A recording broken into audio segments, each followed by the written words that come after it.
Today is Saturday, May 30th, 2020, 9:57 a.m. And this is what's going on CNN News.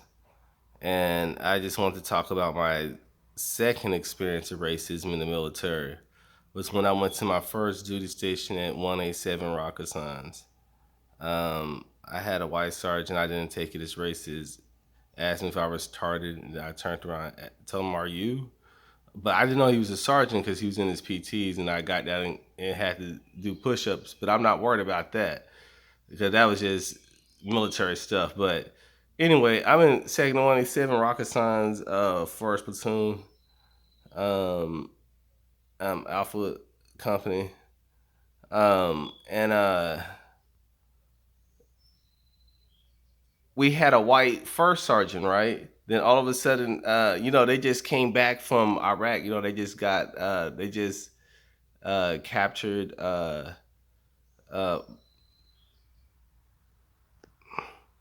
I forgot his Saddam Hussein is what I'm trying to say, and they just got back from deployment, right? So um, anyway, make a long story short, they're switching and chain of command.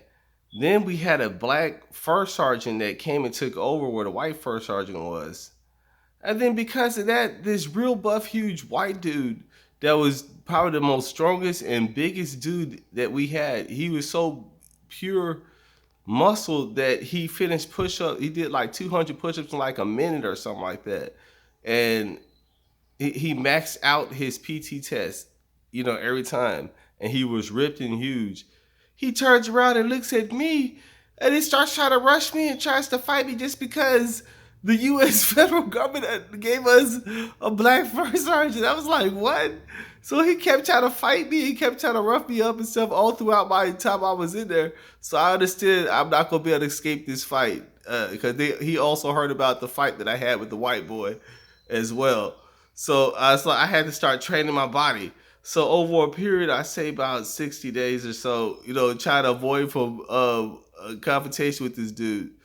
Um, I I say is the first 30 days I started lifting 80 pounds with each arm, and I'm just doing the Wing Chun punch that my dad taught me. But I'm doing it with weights in my hands. And at this time, I maxed out at 80.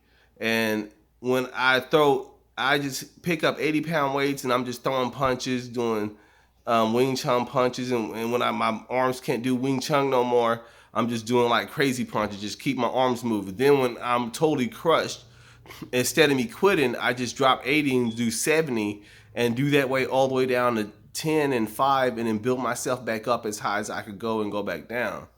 So anyway, he see me one day training, I guess somebody told me that I'm down there building myself up to try to box him and shit because I know it's a fight I'm not going to be able to escape. So so he comes in, I guess he's going to try to come up in a weight room and try to start some, which would have been dangerous because all them weights and stuff in there. So anyway, he sees me in there with the 80-pound weight.